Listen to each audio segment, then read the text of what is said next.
Not very often. About once a month we see him in the highlights. UNC Notre Dame, Carolina turns it over, but Seventh Woods sticks with the play for the chase down block.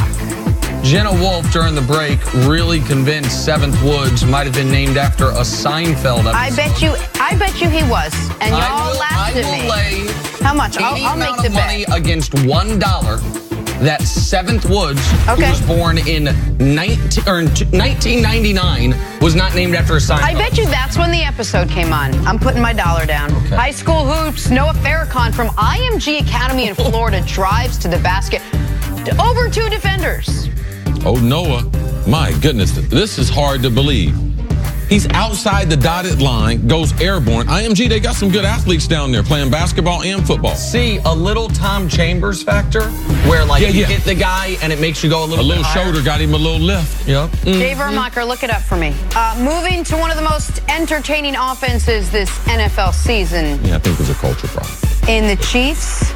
I don't know, you don't know. More specifically, the Patrick Mahomes Tyreek Hill combo, arguably the best quarterback and the fastest wide receiver. The two linked up for 12 touchdowns and nearly 1,500 yards.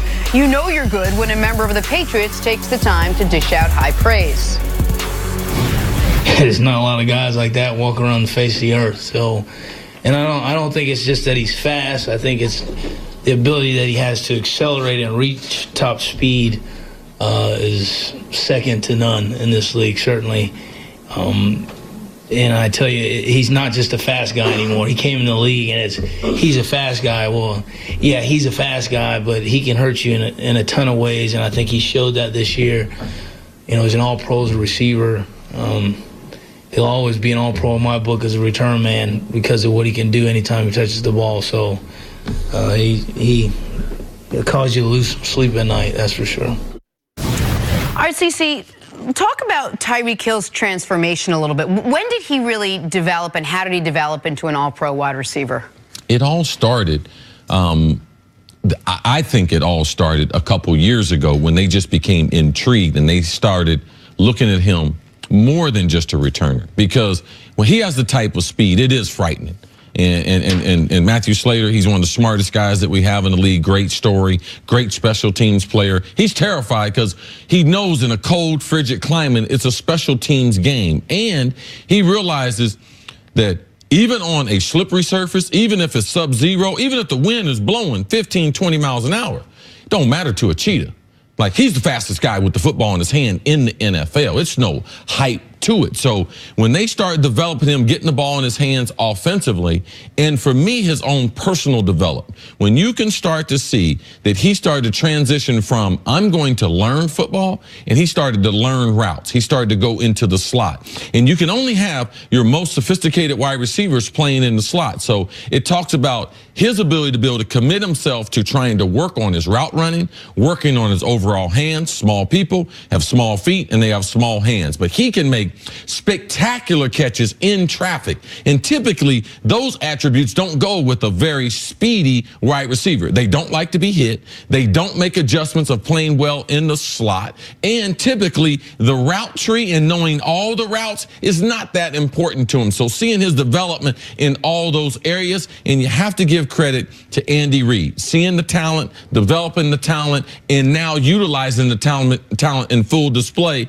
because his ability to play outside the numbers, special teams, in the backfield, and be able to run speed reverses, it's second to none to anyone in the NFL. And he is a tough dude, man. You see his picture when they do the player introductions. His neck is about wider than his ears, and he has almost a boxer toughness to him, which he takes big hits over the middle, which is another thing. You don't typically see the speed wide receivers like Teddy Ginn, Deshaun Jackson, guys. Typically when you have speed, courage don't. They typically, when God gives them out, they're at one end of the conveyor belt, one's at the other end. They've been able to run away from trouble their whole life. But that highlight compilation we just showed was all against the Patriots. And it was 3 touchdowns in 3 totally different ways, totally unique. The first one we showed, he's the only guy in the league, I think, that can be off the ground and he's already at top speed.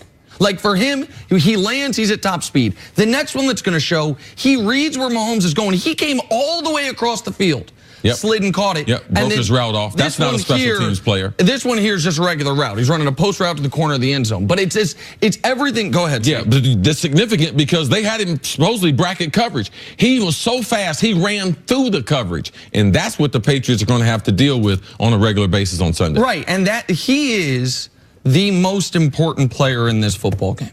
Because when the Chiefs lost Kareem Hunt, and I said, I think they're going to be okay. They won't be as good, but I think they'll be okay. One of the things I said then was, if they had lost Tyreek Hill, you could rip up the season. Like, he is the key to everything they do offensively, second only to Mahomes, because it is, to me, the fear factor he puts in the defense and the way they move him. They put him in the backfield. They have him running across the field. And the way everyone has to pay attention to him, that then if all of a sudden your second priority is the best tight end in football, Travis Kelce, and your third priority is Sammy Watkins, now you're at a real deficit. Him just being on the field causes so much anxiety for the defense. Now, I don't prioritize the offense that way. To me, their passing game starts with Travis Kelce. Okay. He's the best tight end in the league. His ability to be able to run routes and the fear of him being down the field, you can see how much they double team him. That's what defenses think. But, man, you're talking about a 1-2 punch that's like no other in Kelce, in Tyreek Hill. Major respect to what they've done as far as with their games. What we don't talk about is how someone whose talent base or talent whatever level like Tyreek Hill, how that makes Patrick Mahomes better, how it makes a young quarterback better, knowing that even though he is so accurate, he can place the ball just about anywhere, and someone like Tyreek's going to get it and be able to outrun someone. Yeah, we have a number of teams in the NFL that are doing RPOs. With a quarterback, he's got the read option. But there is no one in the NFL has a more dangerous, because Patty Mahomes' ability to be able to adjust his arm and throw at any angle, and he's throwing to the fastest guy in football from the slot. We see a lot of the RPOs, the guys are outside, they fake it to the back, and the guys run the quick slant.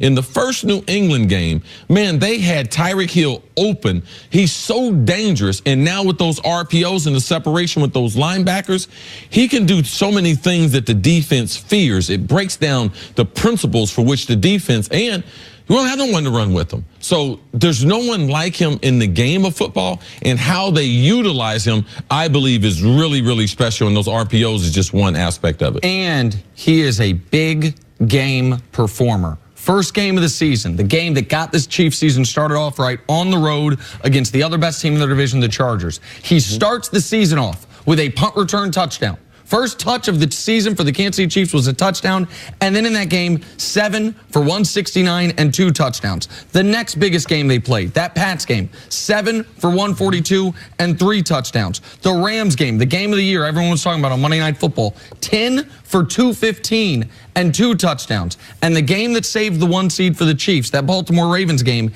8 for 139, and the 4th and 7 completion that kept that game alive when Mahomes is running and he finds a way to get open. His body, yes. And so he has had his biggest moments in the biggest spots. He's going to have to continue that this weekend at Arrowhead. All right, back to 7th Woods real quick. It turns out we were both right. He was named for a Bible verse. Also Seinfeld. No, Jenna, you wrote that. Seinfeld. I don't think I'm I did. shocked. Got to take a break. Coming up, is Antonio Brown too much of a diva for the locker room? One NFL head coach thinks so. Next on First Things First. 7th was named after the